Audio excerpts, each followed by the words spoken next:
नासिर हुसैन, आप सबका JN rising stars में वेलकम करता हूं। इससे पहले हमने मेडावल हिस्ट्री का invasion of Arabs in India में हमने पढ़ लिया था। अब हम लोग इन्वेजन ऑफ तुर्क पढ़ेंगे, जिसमें हम लोग महमूद गजनवी के बारे में पढ़ेंगे। तुर्क इन्वेजन में से आता है गजनी एम्पायर, या फिर उसी को यामेनी एम्पायर बोलते हैं। इसी गजनी एम्पायर में हम लोग महमूद गजनवी या फिर महमूद गजनी के बारे में पढ़ेंगे। ओके, सबसे पहले हम लोग देखते हैं कि ये गजनी एम्पायर जो है, ये अफगानिस्तान का जो राजधानी है प्रेजेंट में काबुल, उन्हीं का पश्चिम में एक एम्पायर था जिसका नाम है गजनी। गजनी जो है एक जगह का नाम है जो कि अफगानिस्तान का काबुल का जो राजधानी है उन्हीं का पश्चिम साइड में ये एम्पायर था। सो गजनी एम्पायर का दरअसल क्या है कि इसमें हम लोग उसी पॉइंट्स को देखेंगे जो कि हमारे एग्जाम पॉइंट ऑफ व्यू से इंपॉर्टेंट है। इसके हम लोग पास्ट में नहीं जाएंगे क्योंकि वहां से क्वेश्चंस ना के बराबर पूछे जाते हैं, क्योंकि ये इंडिया का हिस्ट्री नहीं बल्कि आउट ऑफ इंडिया का हिस्ट्री है। इंडिया का हिस्ट्री जो शुरुआत जो होता है वो होता है थोड़ा सा महमूद गजनवी के जो फादर थे सुबुक्तगीन, उससे होता है। एक क्वेश्चन पूछा जाता है, उसके बाद जो मेन पॉइंट हमारा है वो है हमारा महमूद गजनवी से। इसीलिए हम लोग महमूद गजनवी से आगे का जो पॉइंट्स होगा हम लोग उसके बारे में पढ़ेंगे। ये कैसे बना, उसके हम लोग पीछे का हिस्ट्री नहीं पढ़ेंगे। सिंपल सी बात यह है कि गजनी एम्पायर का जो फाउंडर थे उसका नाम था अल्पतगीन। अल्पतगीन जो है फाउंडर है गजनी एम्पायर का या फिर यामेनी एम्पायर का। उसका जो कैपिटल था उस वक्त था वो गजनी। गजनी राजधानी थी किनका? गजनी एम्पायर का। सो अगर हम लोग जरा सा एक चार्ट को अगर हम लोग देख लें जरा यहाँ पे, तो अल्पतगीन कौन था? फाउंडर था गजनी एम्पायर का। जो अल्पतगीन का जो दामाद या स्लेव, दामाद भी था साथ में स्लेव भी था, नौकर था कौन? सुबुक्तगीन। सन इन लो, दामाद भी था और साथ में स्लेव भी था। किसका? सुबुक्तगीन था अल्पतगीन का। सो यहां से हम लोग थोड़ा सा आगे पढ़ेंगे। यहां हम लोग पढ़ेंगे सुबुक्तगीन वाज सन इन लो या फिर स्लेव ऑन अल्पतगीन। अल्पतगीन जो है गजनी एम्पायर का जो फाउंडर था उन्हीं का दामाद भी था साथ में स्लेव भी था। And he became ruler of Ghazni in 977 में। जो सुबुक्तगीन है, जब इसके मरने के बाद जब अल्पतगीन का बेटा भी आता है, अल्पतगीन का बेटा को मारने के बाद तब वो सुबुक्तगीन क्या होता है कि गजनी एम्पायर का रूलर बन जाता है। जैसे ये रूलर बनता है 977 एडी में, उसी वक्त first Turk invasion by Sabuktigin against Punjab. Ruler was Jaipal. याद रखना कि जो पंजाब में सबसे पहले तुर्क इन्वेजन कौन थे? जो इसका फाउंडर अल्पतगीन वो नहीं था, हालांकि उसका नौकर या फिर उनका दामाद जिसका नाम था सुबुक्तगीन, यही सुबुक्तगीन फर्स्ट टाइम जो पंजाब में इंडिया का इलाका जो है उस पर किया था। जरा सा देख लीजिए इस मैप को। ये हमारा प्यारा भारत है। अगर प्यारा भारत से अगर हम देखें तो ये जो इलाका जो मैंने लिखा ये सिंध क्षेत्र है। सिंध जो रीजन है ये अभी प्रेजेंट में पाकिस्तान में है। पाकिस्तान के जिस पश्चिम साइड में जो है ये इलाका है जिसका नाम है अफगानिस्तान। अफगानिस्तान का राजधानी काबुल है। काबुल के जिस पश्चिम में एक एम्पायर था उस वक्त जिसका नाम है गजनी एम्पायर, वो इन्हीं जगह बना था, वो अफगानिस्तान में था। ओके, अफगानिस्तान से फिर जो पहले जो आक्रमण जो तुर्क था, ये तुर्क इन्वेजन जो सिंध है या फिर उसके बाद फिर पंजाब के इलाके में किया था, वो कौन था? तुर्क सुबुक्तगीन था। सो यहां से आ गया, उसने जयपाल के अगेंस्ट जो सुबुक्तगीन है वो क्या किया? इन्वेजन किया। सो पहला तुर्क इन्वेजन जो इंडिया में करने वाला कौन था? सुबुक्तगीन था। उस वक्त का जो पंजाब का रूलर कौन था? जयपाल था। आगे पढ़ते, मैंने तो बता ही दिया आपको। अल्पतगीन फाउंडर, उन्हीं का दामाद या फिर स्लेव था सुबुक्तगीन। किसका? अल्पतगीन का सन इन लो या फिर स्लेव। सो सुबुक्तगीन का दो बेटा था। सुबुक्तगीन का दो बेटा था। एक बेटा का नाम था इस्माइल और दूसरा का बेटा का नाम है महमूद गजनवी। हमारा मेन पॉइंट किस पे? महमूद गजनवी पे है। तो क्या होता है, जैसे ही आफ्टर डेथ ऑफ सुबुक्तगीन, जब सुबुक्तगीन हो 997 में सुबुक्तगीन जो है उसका डेथ हो जाता है। डेथ होने के बाद ही सुबुक्तगीन जो पहले एक तरह से लेजेसी था कि उनका ये था कि जो जैसे मैं मरूंगा, सबुक्तगीन का ये कहना है जैसे मैं मरूंगा तो मेरा बड़ा बेटा राजा बनेगा, रूलर बनेगा। सो सबुक्तगीन का बड़ा बेटा इस्माइल था। इसका ये कहना था कि जब भी अगर मैं मर जाऊंगा मेरे बाद कौन बनेगा राजा, इस्माइल बनेगा। जैसे ही 997 एडी में सबुक्तगीन मर जाता है, उस वक्त उसका बड़ा बेटा जो इस्माइल है became ruler of Ghazni. Ghazni का क्या, रूलर बन जाता है। बट गजनवी मतलब महमूद गजनवी जो था उसने क्या कर दिया, वो defeated him in battle of Ghazni. Battle of Ghazni जैसे इसने ये राजा बना इस्माइल, इस्माइल को क्या किया उसने मतलब महमूद गजनवी ने अपना बड़ा भाई के साथ क्या करता, एक युद्ध करता है जिसका नाम पड़ा बैटल ऑफ गजनी। इसी बैटल ऑफ गजनी में इस्माइल हार जाता है। इन्हीं हारने के बाद जो महमूद गजनवी है एंड बिकेम रूलर इन 998। यही जब उसको इस्माइल को हराने के बाद वो गजनी का रूलर बन जाता है। हालांकि 997 में, ये 997 में इस्माइल बनता है, लेकिन उसके एक साल के बाद, एक साल मतलब कुछ महीनों के बाद जो 998 में है, इसमें गजनी क्या बन जाता है, रूलर बन जाता है गजनी एम्पायर का। आगे चलते हैं। अब बात आ जाती है हमारी मेन इंपॉर्टेंट है महमूद गजनवी या फिर महमूद गजनी। प्लीज इसमें बिल्कुल भी आपको कंफ्यूजन नहीं होना है। गजनवी और गजनी दोनों एक ही आदमी थे, और जो कि गजनी एम्पायर एक जगह का नाम था अफगानिस्तान में, और जो गजनवी जो उसका नाम था। सो आप उसका महमूद गजनवी या फिर महमूद गजनी, इसमें कंफ्यूजन बिल्कुल होने की जरूरत नहीं है। ओके, अब इसके बारे में, इसका बर्थ कब हुआ था, उसका जो जन्म हुआ था 2 नवंबर 971 एडी में उनका जन्म हुआ था। 2 नवंबर 971 एडी में इनका जन्म होता है। जन्म कहां होता है, गजनी में। समानिद एम्पायर, जब इसका जन्म होता है ना, उस वक्त समानिद एम्पायर हुआ करता था अफगानिस्तान गजनी के क्षेत्र में। गजनी का क्षेत्र, जब इसका जन्म होता है, गजनी का जो उस वक्त एम्पायर हुआ करता था उसका नाम था समानिद। लेकिन उतना हम लोग बैक हिस्ट्री में नहीं जाएंगे।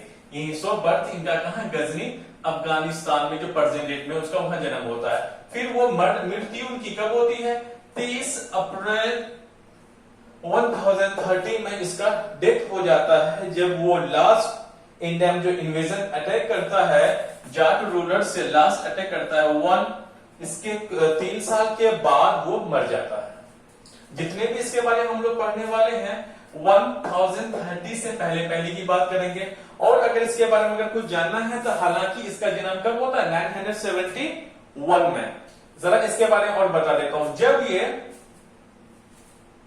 जरा आगे का पॉइंट है, एट द टाइम ऑफ सबुक्तगीन, जब सबुक्तगीन जिंदा थे, मतलब महमूद गजनवी के जो पिताश्री थे वो जब जिंदा थे, Ghaznavi was as governor of Khurasan. कहा, खुरासान एक जगह था, एक छोटा सा जगह, वहां पे एज अ गवर्नर की तरह काम कर रहा था। कौन, महमूद गजनवी। अगर आप उसका एज देख ले, यहाँ पे 971, अगर अब 1000 तक पहुंचने में कितने साल लग जा रहा है, लगभग 29 ईयर्स। हालांकि जब ये राजा के बच्चा जब लोग हुआ करते थे, ये लोग मोस्टली जो है ना 20 के बाद ही उन लोग रूल करना शुरू कर देते थे, कभी छोटा में कभी बड़ा लेवल पे करना शुरू कर देते थे।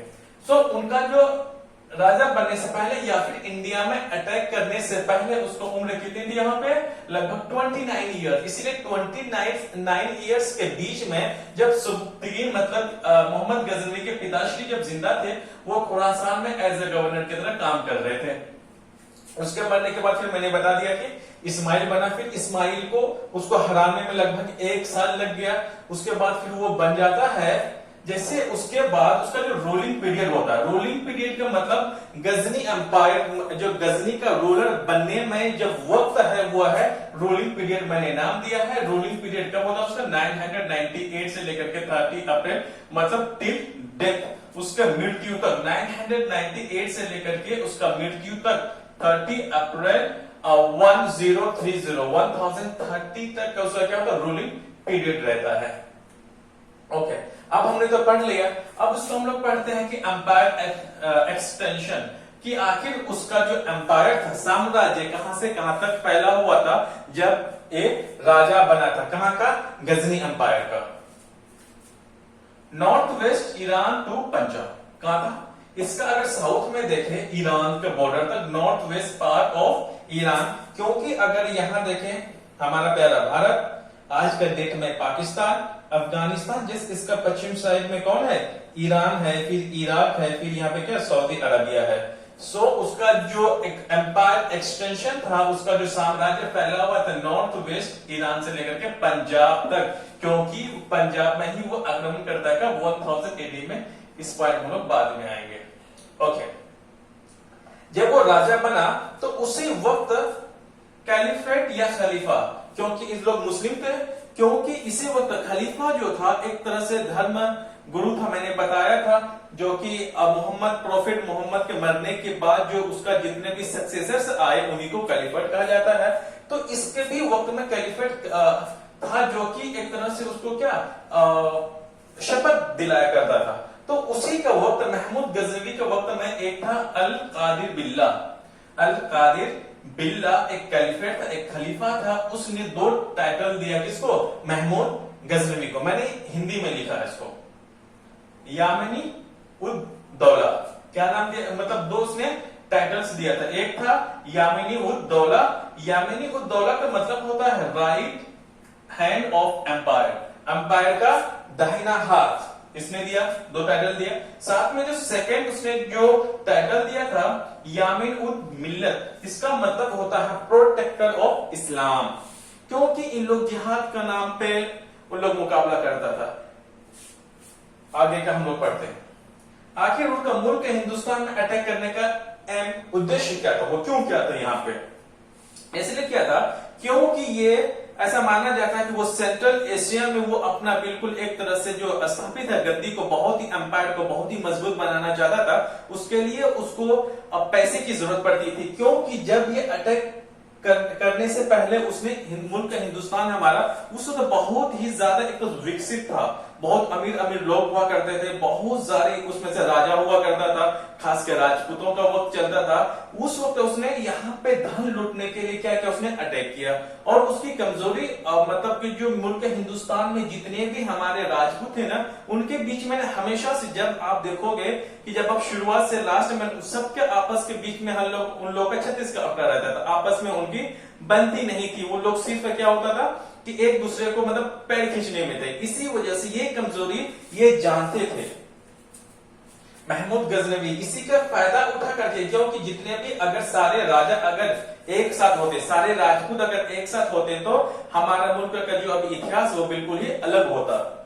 सो आगे बढ़ते, उसका एम क्या था, वेल्थ प्लैंडरिंग, उसको सिर्फ धन प्राप्ति करना था, धन लूटना था, ताकि वो सेंट्रल एशिया में अपना एक शक्ति को क्या करे, स्थापित कर सके।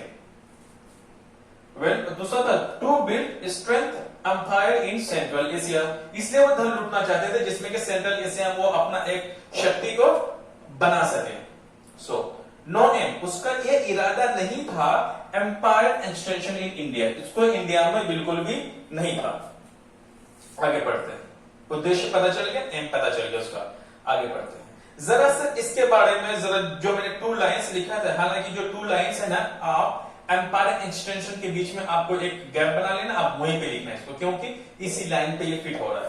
पहले क्या था, he was the first ruler took the title of सुल्तान।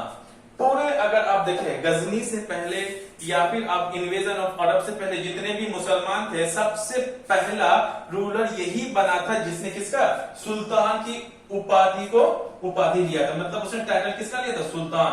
सो सबसे मुस्लिमों में सबसे पहला सुल्तान कौन बना था, ये था महमूद गजनवी। और दूसरी बात, आप फिर एक पॉइंट आप यहां पे लिखना, फिर सेकंड एरो बना करके सेकंड पॉइंट आप फिर इसी के नीचे कहीं लिख लेना। According to Sir Henry Elliot, ILIYAT, Elliot के हिसाब से रेड किया था कितना, टू इंडिया। इसका मतलब according to Sir Henry Elliot के हिसाब से जो महमूद गजनवी है 17 बार इंडिया में आक्रमण किया था। किसके हिसाब से, सर हेनरी के इलियट के हिसाब से उसने इंडिया में 17 टाइम्स रेड किया था। अब रेड जो किया था, अब हम लोग आगे बढ़ते हैं कि मेन अटैक्स, आखिर कौन कौन से उसका मेन अटैक्स है जिसकी वजह से ये जाना जाता था। सबसे पहले इसलिए मैंने बोला कि उसका जो डेट जो एक्चुअल में जो शुरू होता है ना, वो कितना 1000 AD से शुरू होता है। पहला था जयपाल रूलर ऑफ पंजाब। सबसे पहला उसका अटैक किस में होता है? पंजाब के साथ होता है। उस वक्त का जो शासक था वो कौन? जयपाल था। वही जयपाल जिसके महमूद गजनवी के जो पिताश्री थे सुबुक्तगीन, जो पहला इंडिया में आक्रमण करता, वो कहां? पंजाब में था। किसी के खिलाफ? इसी जयपाल के खिलाफ ही करता था। जब वो एक बार अटैक कर देता है, जब उसके बाद जब वो आता है तो उसी के बीच में सुबुक्तगीन की मौत हो जाती है और वो दूसरा अटैक नहीं कर पाता है। तो दूसरा अटैकर उसका छोटा बेटा जिसका नाम था महमूद गजनवी, वो 1000 AD में पंजाब के रूलर के साथ कर लेता है। फिर दूसरा अटैक फिर उन्हीं के खिलाफ ही करता है। इसी के खिलाफ, किसके मतलब जयपाल के खिलाफ महमूद गजनवी सेकेंड अटैक करता है। Jaipal defeated 3 times. उसके लगातार 3 बार हारने के बाद वो इतना ज्यादा मतलब एक तरह से इरिटेट हो जाता है, परेशान हो जाता है इन लोगों से। कौन? जयपाल। तो इसी अटैक के दौरान जब वो अटैक फिर हार जाता है, क्योंकि जीत जाता है महमूद गजनवी, तो इन्हीं के बाद ही कमिटेड सुसाइड। जयपाल जो राजा था पंजाब, तो वो क्या करता है? अपने मतलब वो सुसाइड कर लेता है इन्हीं जब 1001 AD के बाद। उसके बाद जो छठा नंबर, क्योंकि इसका जो 17 जो अटैक्स जो भारत में किए थे वो सारे के सारे इंपॉर्टेंट नहीं है। जो इंपॉर्टेंट है मैंने वो लिखा यहाँ पे, जो कि एग्जाम में कई बार पूछा भी जाता है। उसके बाद जो 6 नंबर का जो अटैक था, 6 नंबर का जो छठवां बार जो अटैक किया था, वो किया था लगभग 1008 से लेकर के 1009 के बीच में। 1008 और 1009 के बीच में ही महमूद गजनवी ने अटैक करता है। अब किसके? फिर पंजाब नहीं करेगा, लेकिन जब इसके सुसाइड करने के बाद, जयपाल का जो सुसाइड करने के बाद वहां का पंजाब का रूलर बन जाता है आनंदपाल। आनंदपाल के खिलाफ फिर करता है पंजाब का रूलर आनंदपाल ऑफ पंजाब। पंजाब का जो रूलर रहता है उसका नाम आनंदपाल, सन ऑफ जयपाल। जयपाल का ही बेटा रहता है आनंदपाल। इसका मतलब इसका महमूद गजनवी का जो ये 3 लड़ाई थी, किसके? बाप बेटे के खिलाफ ही रहा। उसके बाद आगे बढ़ते हैं। जब उसको यहां से जीत मिल गई, आप वो इंटरनल पार्ट ऑफ इंडिया की तरफ अटैक करना शुरू कर देता है। 1018 में 1018 में वो अटैक करता है कहां? कन्नौज में। कन्नौज कहां था? ये उत्तर प्रदेश के मतलब इलाके में पड़ता है कन्नौज। तो वहां पे कब करता है? 1018 में करता है। फिर 1019 में क्या? मथुरा। मतलब 1018 और 1019 के बीच में ही वो मथुरा में और साथ में कन्नौज में ही अटैक करता है। अगर आप देखें मथुरा का साइड और कन्नौज में, तो फर्स्ट टाइम यही एक ऐसा पीरियड था, फर्स्ट टाइम महमूद गजनी ने first time attacked in temples. पहली बार महमूद गजनी या फिर महमूद गजनवी ने मंदिरों पर आक्रमण करना शुरू किया। उसी वक्त जब ये कर रहा था मथुरा, ये सब जो गुजरात वाला पार्ट था, उसी वक्त जब ये अटैक किया था, इस टाइम में उस वक्त का जो प्रतिहार राजा था, प्रतिहार राजा जो है ये गुजरात के साइड में, उस वक्त ये प्रतिहारस किंग था जब ये सब अटैक हुआ था। आगे बढ़ते हैं। जो फिर 13th नंबर का जो अटैक किया था वो 1019 से लेकर के 1020 के बीच में ही उसने चंदेल किंग विद्याधर, ये पॉइंट थोड़ा सा इंपॉर्टेंट है, जरा याद रखना। चंदेल किंग विद्यासागर हालांकि 13वां तक पहुंच चुका, सब में उसको लगभग कामयाबी ही मिल रहा था 13वां तक, लेकिन 13 नंबर जो था उसका 13th जो अटैक था, उसने चंदेल किंग विद्यासागर ने उसका अपोज किया सक्सेसफुली। पहला उसका अपोज करने वाला था तो बहुत लोग, लेकिन सक्सेसफुली जो अपोज जो किया वो कौन किया? विद्याधर ने किया, जिसका नाम क्या था? गजनवी। यहां पे हार जाता है। उसके बाद फिर आ जाता है हमारा 1025। ये मोस्ट इंपॉर्टेंट में से कई बार पूछा गया है, यूपीएससी में ही, पीटी में पूछा गया है और टीसीएस में तो पूछा ही गया है कई बार। तो फिर 1025 एडी था, एक ऐसा पीरियड था जब सबसे बड़ा मंदिर उस वक्त का हुआ करता था सोमनाथ टेम्पल गुजरात में था।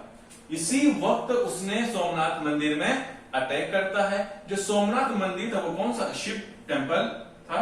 और उस वक्त जो राजा था भीमदेव, कहा गुजरात का राजा था उस वक्त, भीमदेव के वक्त में ही महमूद गजनवी ने सोमनाथ टेम्पल पे अटैक किया।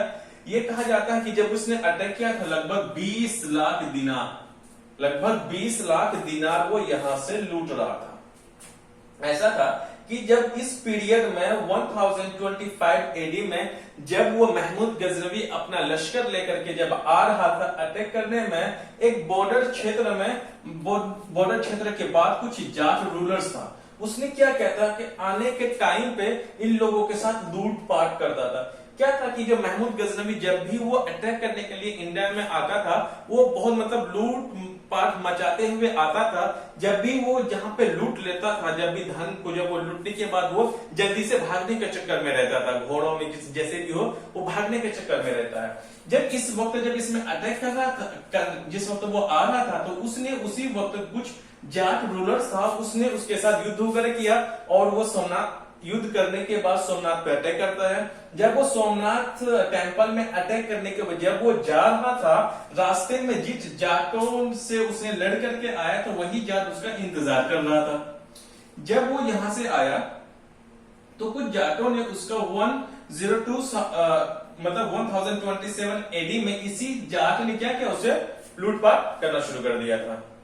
सॉरी, मतलब क्या था कि जब यहां, सॉरी ये था इस पीरियड मैंने कुछ आगे गलत बोल दिया।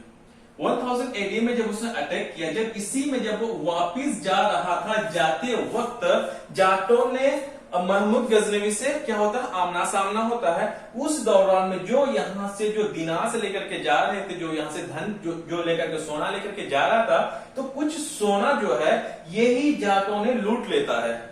जब ये लूट लेता है, फिर भी महमूद गजनवी जितना कुछ लूट पाता है, लेकिन मोस्टली ये लेके चला जाता है। जब ये चला जाता है तो फिर महमूद गजनवी को गुस्सा आता है कि जो हम पे अटैक किसने किया, जाट ने किया। उस वक्त उसके पास धन बहुत ज्यादा था, इसलिए वो नहीं चाहता था कि हम उस पर अटैक करें। मुश्किल करके वो यहां से चला जाता है। फिर उसके बाद 2 साल के बाद जब उसे गुस्सा आया कि अच्छा हमसे जाट रूलर ने हमसे क्या कुछ धनपत्ती को लूटा था, इसीलिए उसने 1027 में वो आता है और जाट रूलर के साथ क्या वो अटैक करता है। उसका लास्ट अटैक रहता है। इसके बाद वो मर जाता है 30 अप्रैल, जस्ट उसके 3 साल के बाद मर जाता है। अब आ जाते हैं उसका कोर्ट हिस्टोरियंस, इसका मतलब दरबारी इतिहासकार कौन कौन से थे इस वक्त में। उसका नाम आता है, एक था अल-बरूनी, अल-बरूनी नाम देता है इसका। अल-बरूनी क्या था, वो अल-बरूनी को अपने साथ ही लाया था 11वीं सेंचुरी में। महमूद गजनवी ने उसको अपने साथ ही लाया था भारत। हालांकि जब वो आया था ही स्टेट, जरा से इसके बारे में बता देता हूं। जब ये अल-बरूनी जब भारत आया था, उसने यहाँ का समाज तौर को, यहाँ का कल्चर को, यहाँ का माहौल से बहुत ही ज्यादा प्रभावित हो गया था। उसको बहुत अच्छा लगने लगा था यहाँ के बारे में। तो हालांकि जो ये महमूद गजनवी था, एक तरह से वो इंसाफ परस्त आदमी था, ऐसा नहीं। हालांकि उसका हिंदुओं के प्रति एक तो उसको धन लूटना था, यहाँ उसको सिर्फ यहाँ क्या था, धन लूटना था यहाँ पे उसको। लेकिन वो एक इंसाफ परस्त आदमी था। उसके फौज में कुछ हिंदू भी थे, कुछ टर्किश भी थे, कुछ अरब वाले भी थे, कुछ इराक के थे, कुछ ईरान के लोग और कुछ अफगानिस्तान के इसके फौज में थे। ये हालांकि ये एक इंसाफ परस्त आदमी था ये। हालांकि वो लूटने के लिए इंडिया में आया इसलिए, और वो मतलब हिंदुओं के खिलाफ कुछ ज्यादा ही थे। वो चाहते थे कि हर कोई इस्लाम कबूल कर ले, साथ में वो धन भी लूटे। अल-बरूनी, उसके बाद आते हैं अल-बरूनी। अल-बरूनी जो ही स्टेट इन वाराणसी, जो हमारे अभी प्रेजेंट में जो वाराणसी है, उसे लगभग वहां 10 साल रुका और वहां से उसने संस्कृत सीखा। लगभग वो 11वीं सेंचुरी में महमूद गजनवी के साथ भारत आया था। वो 10 साल तक कहां पे, वाराणसी में रहकर के संस्कृत सीखता है। फिर उसी वक्त वो इतना ज्यादा इफेक्टिव हो गए, तो उन्हीं के दौरान उसने एक किताब लिख दी, हिज बुक किताब हिंद। ये क्या है, Kitab e Hind is the most of source of medieval history. यही एक ऐसा वक्त है, एक ऐसा बुक है जो कि हमारे मध्यकालीन का जो भारत था उसकी जानकारी हमें इसी किताब हिंद से मिलती है। इन बुक में उसने मोस्टली जो है ना, ये पे सोशलाइज्ड मतलब सामाजिक, उस वक्त समाज किस तरह था। मैंने जैसे बोला इसका अटैक करने से पहले बहुत लोग मोस्टली बहुत अमीर थे, सोने के चिड़िया कहा जाता था, बहुत विकसित था यहाँ पे, इनका बिजनेस बहुत अच्छा था, यहाँ पे नदियां थी जिसकी वजह से लोगों का खेती वगैरह बहुत अच्छा था। तो उस वक्त क्योंकि पहले का जो इकोनॉमी को जो राजाओं की जो इकोनॉमी जो डिपेंड करता वो एग्रीकल्चर सेक्टर से सबसे ज्यादा था।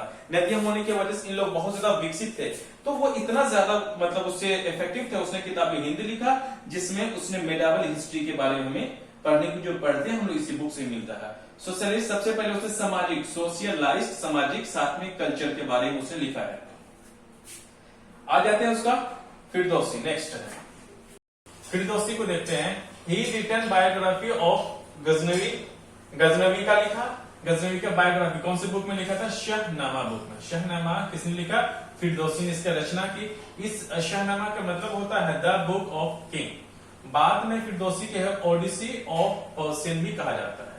अब आ जाते हैं कुतुबी, इसका तीसरे नंबर का दरबारी इतिहासकार, इसका कोर्ट हिस्टोरियन में से एक है कुतुबी। उसने 2 किताबें लिखा, एक किताबुल यामिनी, अभी जो मैंने बोला आपको कि जो आपका गजनी एम्पायर या फिर यामिनी एम्पायर, यामिनी एम्पायर के बारे में यही से मिलता है जानकारी। कहाँ? किताबुल यामिनी और तारीख यामिनी की जो गजनी एम्पायर कैसे बना, सारी जो नॉलेज हमें तारीख यामिनी से मिलता है और उससे कुछ जानकारी हमें किताबुल यामिनी से मिलता है। सो कुतुबी ने 2 किताबों की रचना की।